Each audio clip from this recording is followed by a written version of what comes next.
Forex Sensei.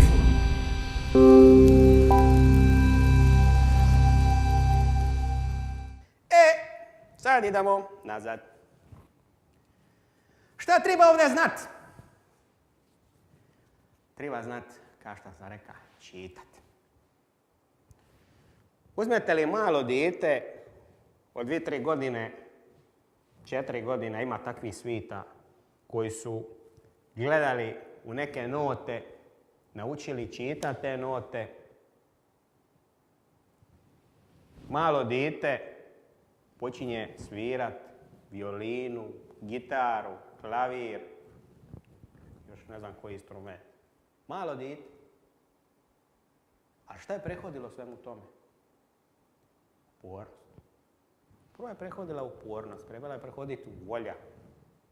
Trebalo je sate i sate drža violinu, svira za klavirom, boli prsti. I onda će šta na kraju biti? Rezultat. Ta osoba, ta ista mala osoba je to željela, to je volila, imala je volju i došla je do rezultata.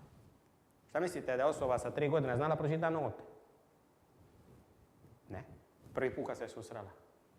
Ali vremenom, možda već poslije par mjeseci, počela čita note. Imate takvog ljudi, imate takvoga svita. Pogledajte malo, pogulajte. Možda su oni oko vas.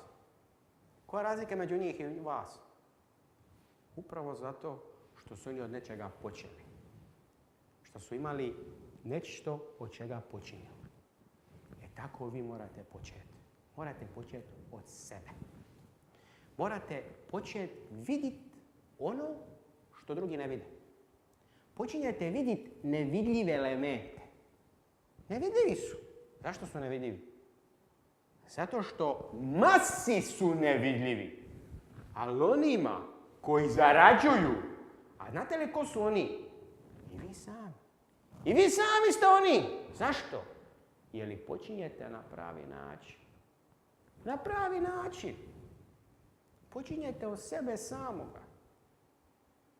To je prvi korak da budemo uspješni u ovom biznisu koji se naziva trading biznis. A čime tu moramo trgovati? Kažemo tradanje, trading. To je trgovina. Čime je trgovina? Trgovina čime god hoćete. Ali trgovina na svjetskim tržištima kapitala. Možete trgovati međusobnim odnosima valuta. Ste čuli za to? Znate kako se to zove? Forex, Foreign Exchange, skraćenica FX. Najveće i najlikvidnije tržište na svijetu.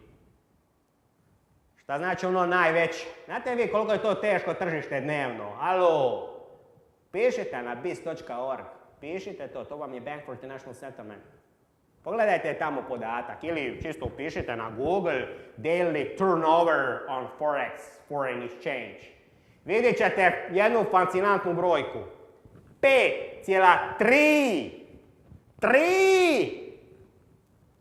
trilijuna dolara. Alo? 5,3 trilijuna. 5.300 milijardi dolara se dnevno tu trguje. 5.000 milijardi.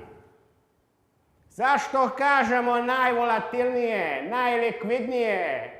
Upravo zato što u bilo kojoj sekundi od nedjelje na večer, konkretnije od 8 sati krene, ali u pravilu od 11 sati na večer, pa do petka u 11 uri na večer, imate zainteresiranu drugu stranu da trguje kontra vas. U bilo kojoj sekundi, alo, razumijete mene, u bilo kojoj sekundi, to vam je Forex. U bilo kojoj sekundi, hoćeš kupit, neko je zainteresiran to prodat. Hoćeš prodat, neko je zainteresiran to kupit. I što je još najvažnije, po onoj cijeni po kojoj hoćeš, alo, po kojoj hoćeš, zato je najlikvidnije i najvolatilnije.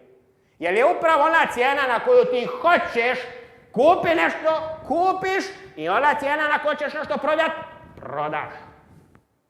Na toj cijeni.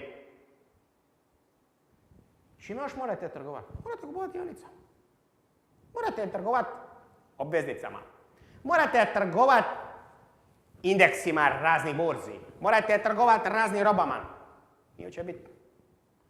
Čime god želite trgovati, možete trgovati. I ono znanje koje ćete imati, ono znanje koje ćete naučiti, i što je najvažnije, ono znanje koje ćete znati primijeniti, morate na bilo koje hoćeš tržištu. Oš na burzi čikaškoj, njujorškoj, oš frankfurtskoj, oš zagrebačkoj, oš kojoj god oš, isto ovo znanje morate primijeniti. Forex Sensei.